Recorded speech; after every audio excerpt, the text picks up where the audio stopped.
Welcome to the Complaints Commission. Thank you for coming to this press briefing. I am Beverly Sargent, the Senior Administrative Officer here at the Complaints Commission. Other staff members present are Monique Hodge-Bell and Kadisha Maduro.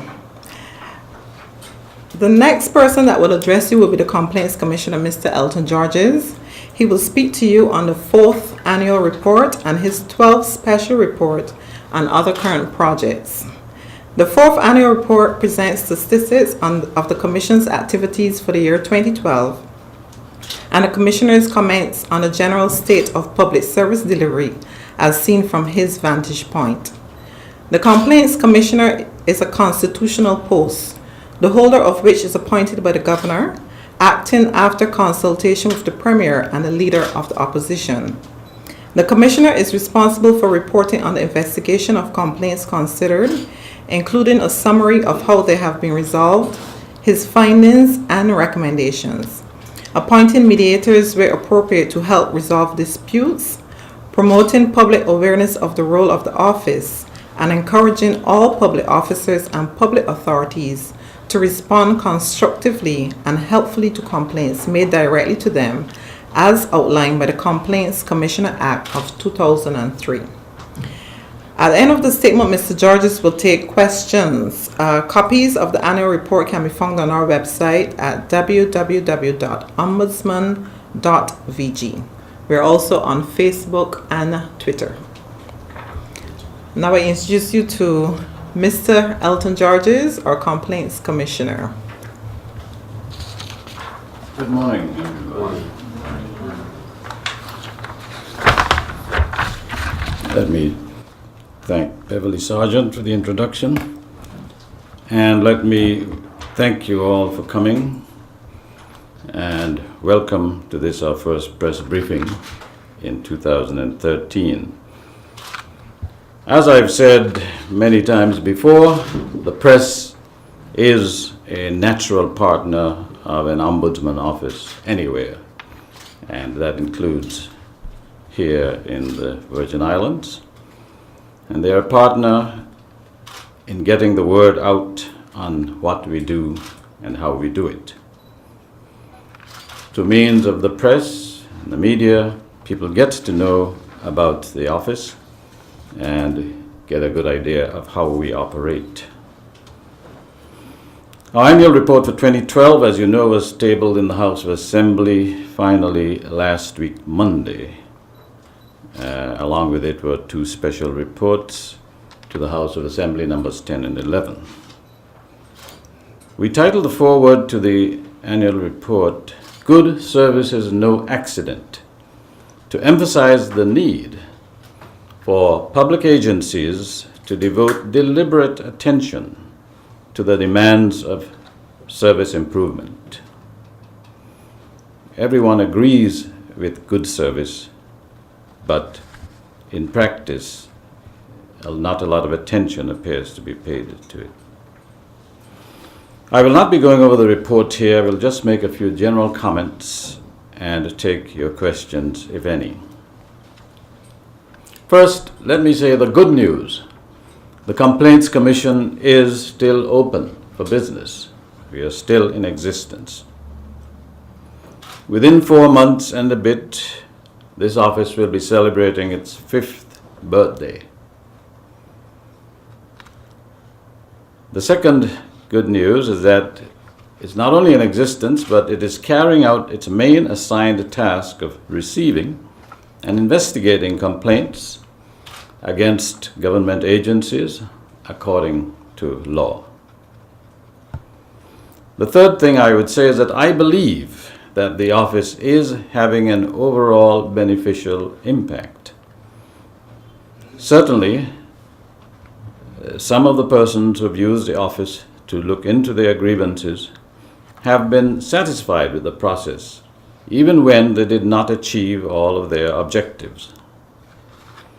The annual report, as usual, carries snippets of sample comments from some of these persons.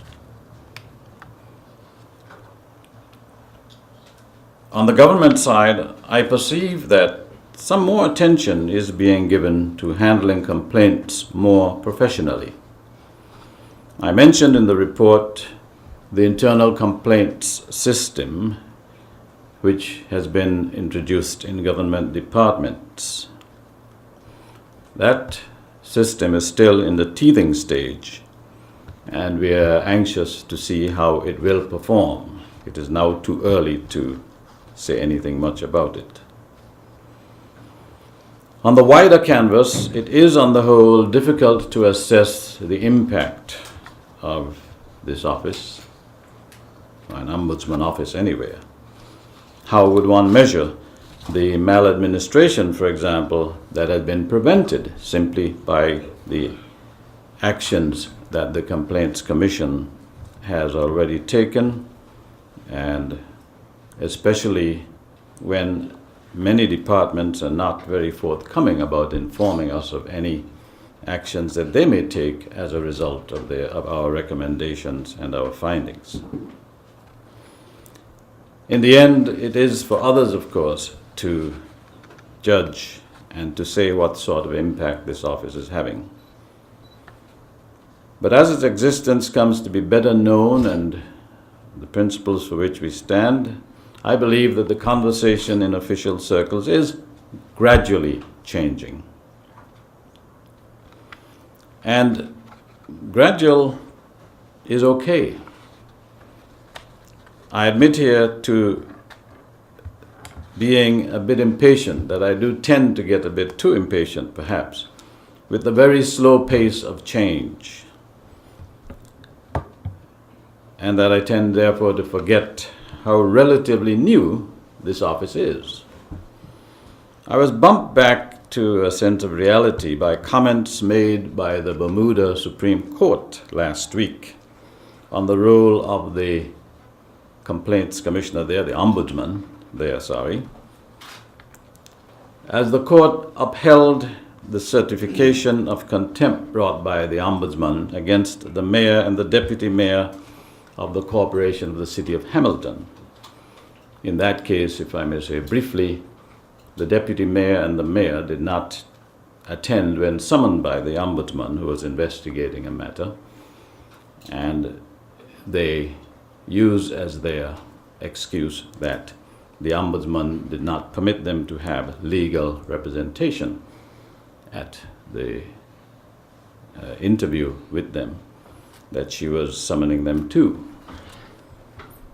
The court threw out that defense and upheld the contempt certification sought by the Ombudsman.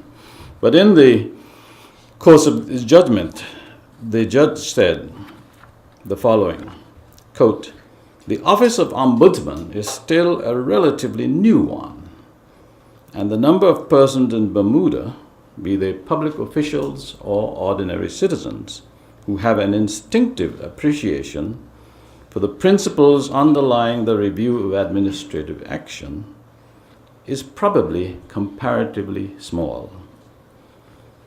Bermuda's formal constitutional adoption of democratic governance in 1968 was merely a legal and political step into modernity.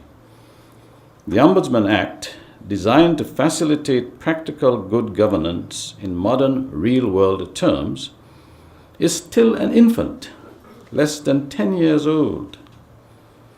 Against this background, the idea of an investigation into whether the process deployed by the corporation in granting a lease conformed to the best good governance standards in terms of, inter alia, requirements of transparency and public consultation might be viewed, understandably, as revolutionary in public policy terms."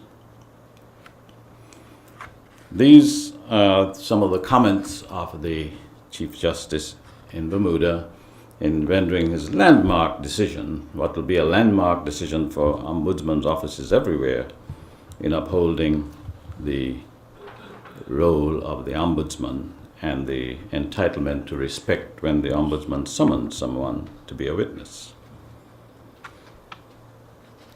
The Complaints Commissioner Act 2003 is, of course, just over 10 years old, but our office, as I've already said, is less than 5 years old compared to the office in Bermuda, which opened in 2005. Put into that perspective, therefore, we here at the Complaints Commission have probably been expecting too much too soon in the way of change.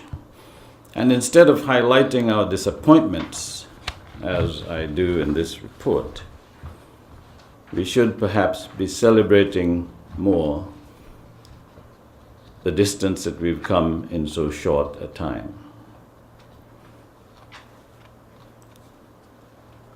Let me use this opportunity, though, to remind members of the public that we are all entitled to receive good service from our government institutions. We should expect proper service. We should expect civil servants to be civil, courteous, and helpful. And we should expect the same of other public employees. We should expect reasonable responses within a reasonable time. When we do not receive such service, we should take it up with the head of the agency concerned and follow through. Making a justified, reasonable complaint is not only for personal satisfaction, but it can also be a public service, driving the improvement in service delivery.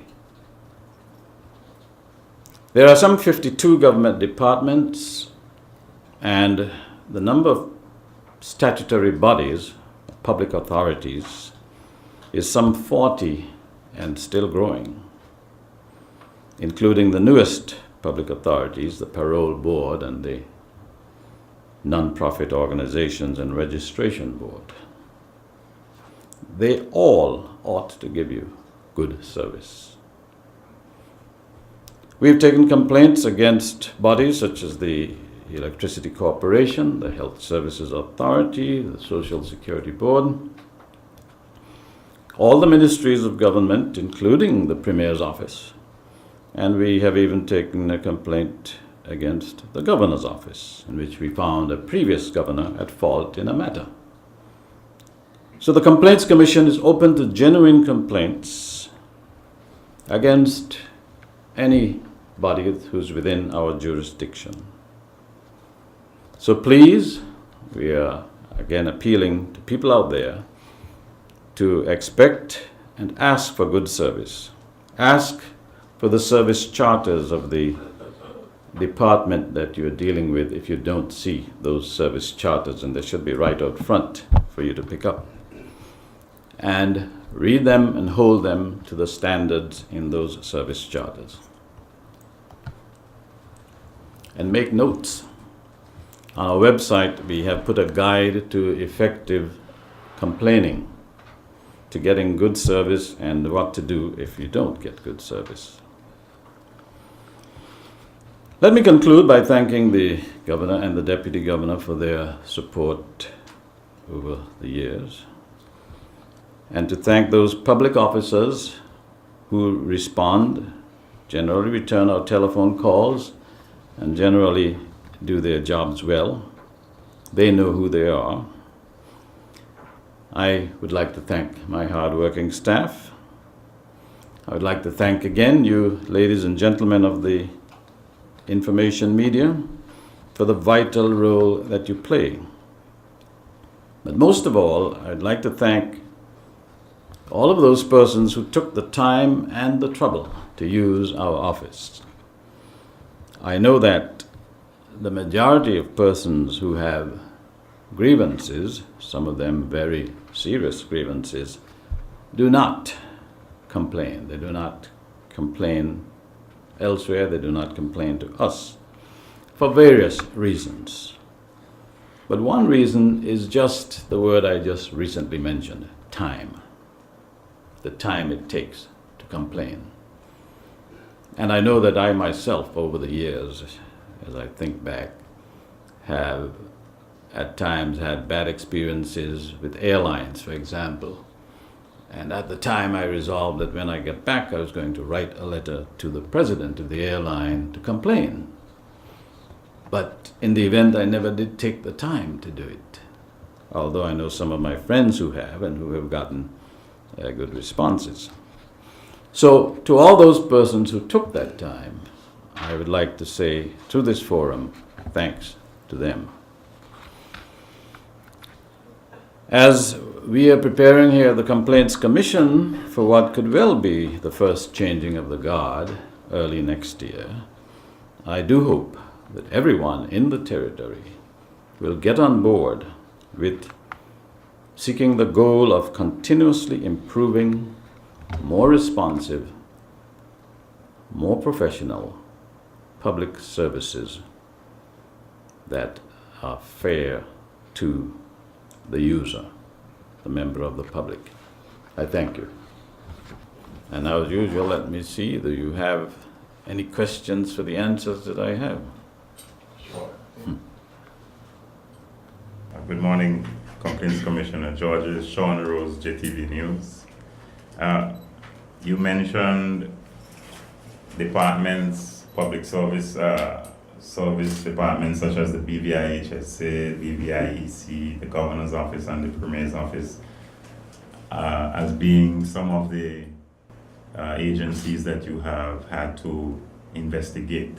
What appears to be a common theme, if any, in the complaints lodged by members of the public at your office, not only in relation to these agencies mentioned, but across the board? What seems to be a common theme, common thread running through most of the complaints?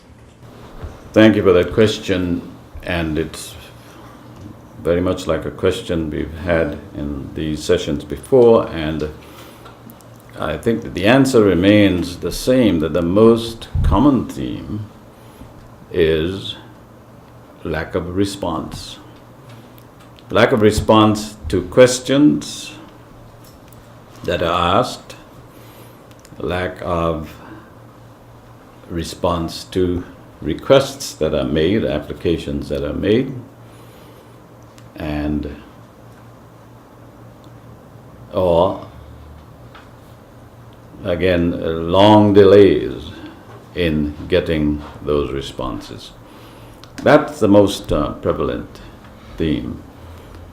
And in our findings, in our investigations against a number of these bodies, we also have found a very common failing on the part of government agencies in keeping proper records of their transactions with members of the public. And that is a question of accountability, because without a proper record and a proper trail to follow, it's often hard to establish what actually happened to an individual or a group that gave rise to the complaint.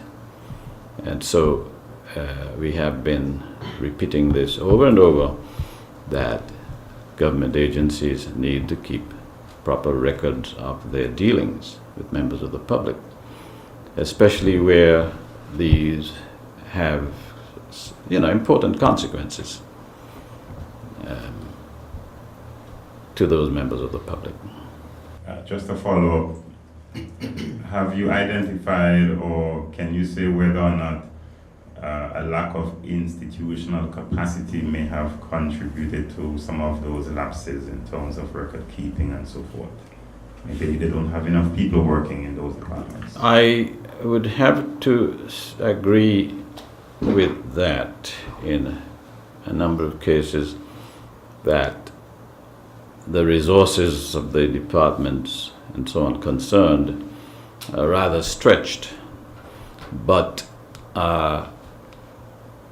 even taking that into account, if enough importance was assigned to this task. I think in most cases it could be very much better than it is. But there is no question that as we investigate, we often find that a unit or a department or an agency is so stretched trying to fulfill its role and its mandate that certain things fall by the wayside, which result in what we call maladministration. And in those cases, we would point that out in our recommendations and recommend strengthening of the agency.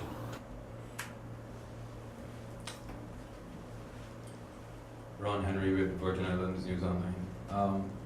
You just responded to an earlier question and cited long delays and perhaps some inaction as part of the general theme to how the complaints commission has been operating. You mentioned earlier that more attention is being paid to the handling of complaints on the government's part. Could you give us what indications you might have seen of this and perhaps how you have been able to measure this over instances in the past, perhaps? Yes. Well, we have here at the Complaints Commission been referring more complaints back to the government agencies that concern them, and have been following up as to how those complaints are handled. Because the Complaints Commission is really a sort of last resort for persons that have complaints. And so when persons bring to us complaints about something that happened to them, but they have not brought it to the attention of the head of the department or the ministry concerned or the chairman or the managing director in case of an authority, we would refer those complaints to them. And it's our experience that they now understand this, and they now understand, and they are now, the agencies, when they get an official referral from us, are now following up more diligently in dealing with the person's complaint, because we don't just refer it, we keep in touch, we monitor it, and we are always here for the person to come back to. So, I don't have any figures to give you, but we've seen some improvement in that respect. Agencies like the police force, for example, have, you can see the improvement there. They have assigned an inspector to receive complaints. So we can now confidently, when we get a complaint against the police, if it has not gone to that person, we can now confidently refer it to the inspector and expect that action will be taken. As I said, my information is that the government, within the government side of things, they have launched, I don't think there's been a lot of publicity about it, but an internal investigation system, which means that each department in the government now has a procedure to deal with complaints. They have an officer designated, a fairly senior officer designated to receive complaints. They've had some training as to how to do it. And this has just recently, very recently, come on stream, and it is much too early for us to judge how it's going to work. We expect, in the next few months, in a year's time, we'll be able to assess how that is working across the board. But those are hopeful signs, because prior to that, you did not have that system in place where there was a particular officer who would pay attention to this matter of dealing with complaints.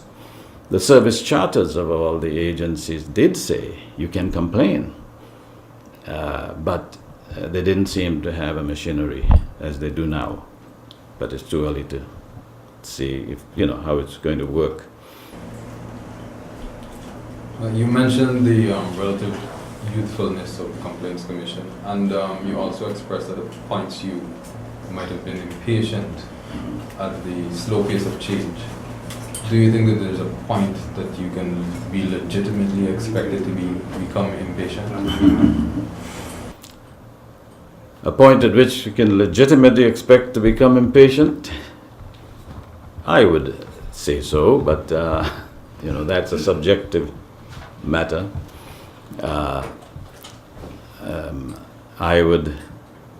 I was quoting the situation with Bermuda, where their office is just, 8 years old.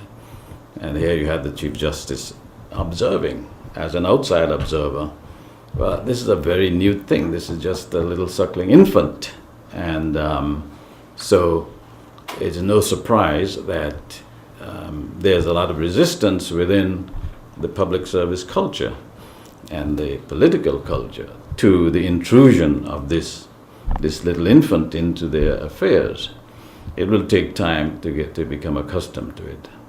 So that time, I won't be around, but I would say, you'd have to give it a good 10, 15 years to maybe before it's embedded to the extent that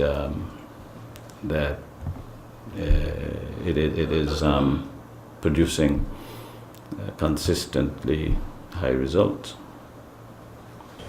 Good morning, Beverly Lewis from BVI Radio. Mr. Georges, you have expressed your displeasure about the non-functioning of the Labour Dispute Tribunal, and only yesterday the Labour Minister announced that the tribunal is still not functioning. However, they're seeking assistance from the ILO in that regard. What's your response to that? Well, my response is, first of all, that I was very happy to see a Minister of Labour making a statement to the House of Assembly, and therefore to the people, to the people, about the Labour Tribunal. I was just astonished that since 2010, no one in the House has even asked a Minister of Labour what is happening about this tribunal.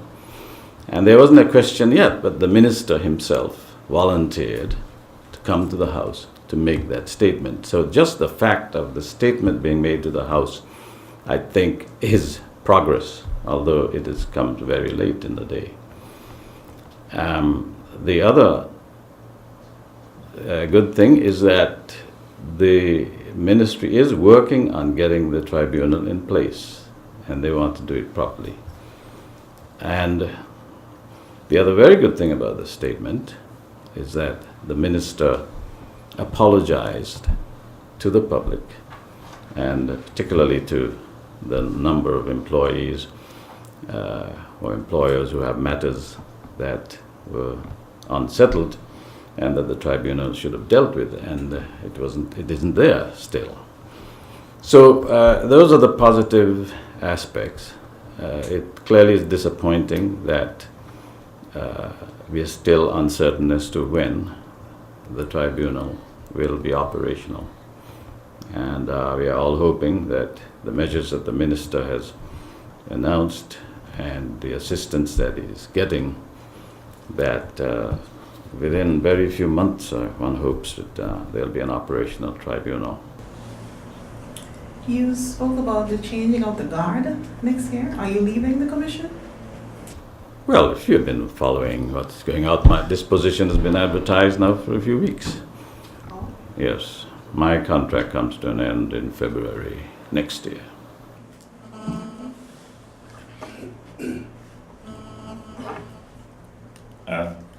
Complaints Commissioner, what has been the feedback to your call for input from the community about following up on the noise regulation and control in the territory? There has not been a great deal of feedback so far. We have had one person of whom I'm aware who called in to relate at length their experiences about the noise, and disturbance in their homes where they've lived for many, many years, and calling the police, and how that has gone. So far as I know, that's been the only one as a result of the call for the sharing of experiences. Now, there again, we know of, and anecdotally, we know of a lot of people, because even that caller was able to tell me the names of other persons who live in the area and who have complained about the same things that she was complaining about. People haven't called in, but we know that it is a real problem. So what then would be the next step, seeing that you haven't had any sufficient tangible response? Well, the investigation didn't depend on those kind of responses or reactions. We had enough indications that it was an important matter, that a large number of persons are affected from time to time from the calls and the so on we'd had before, and so the investigation is proceeding anyway. This would be additional evidence and support, but we are proceeding with the investigation. Closer to home, what has been the experience from your office in terms of the workload here, your staff? Is it a manageable undertaking given the number of people working here, and how efficient or non-efficient has it been? Well, we have indicated in all our reports, that annual reports certainly, that we are stretched, that we have been asking for a fourth member of staff, and so far we have not been successful in getting that funded. And that fourth member of staff would be a qualified lawyer, because we see the need for that skill, that knowledge in the office. We have not been taken to court yet, but we don't know when that might happen. But and insofar as dealing with the complaints that are coming in, the vast majority of the approaches we have to the office, let me say, do not result in complaints that we investigate, because a large number outside our jurisdiction, a large number of persons that come are just, as they say, looking for advice. So it doesn't show up in our statistics as a complaint, or they are in the wrong place. We have persons who have complaints against the private sector. So the three of us, can handle most of the regular complaints that come in on a daily basis. And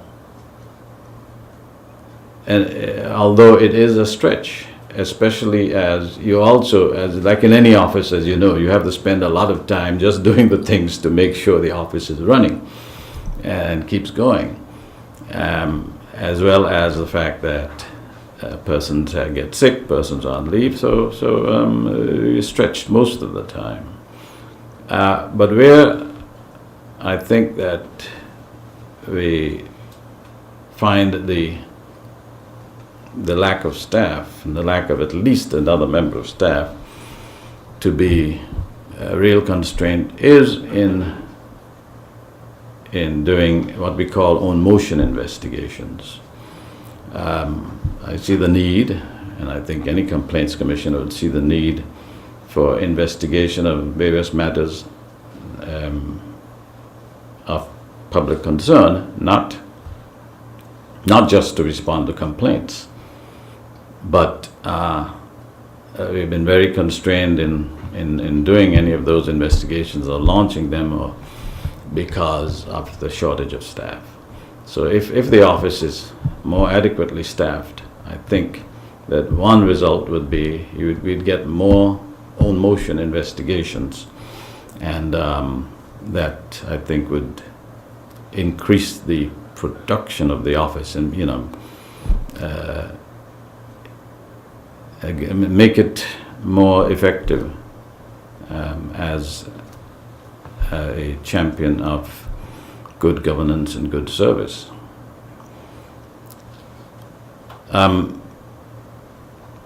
While it occurs to me, let me say that I'd also like to welcome what I saw in the recent speech from the throne, which is that in this session of the House of Assembly, the Freedom of Information Act will be brought.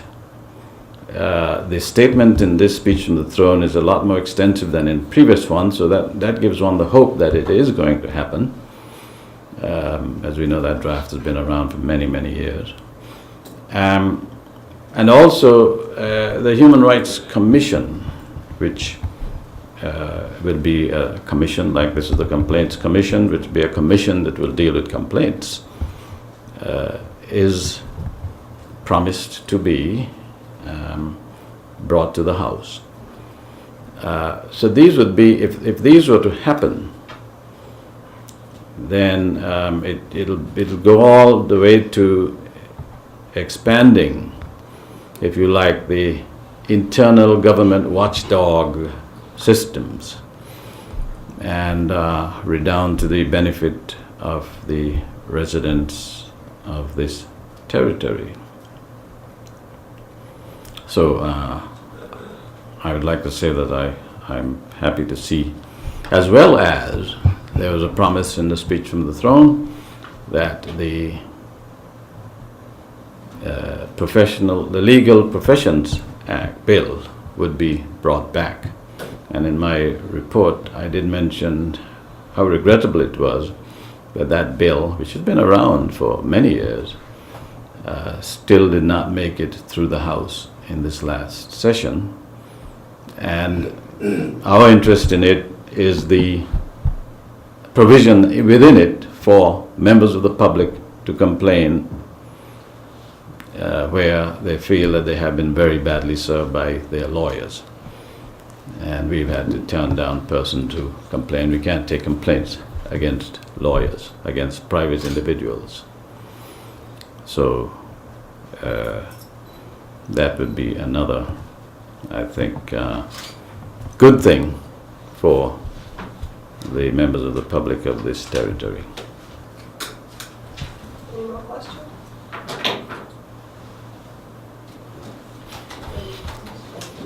If there are no more questions, I would like to again thank you for coming, and to look forward to our partnership growing and continuing. Thank you very much. Good day.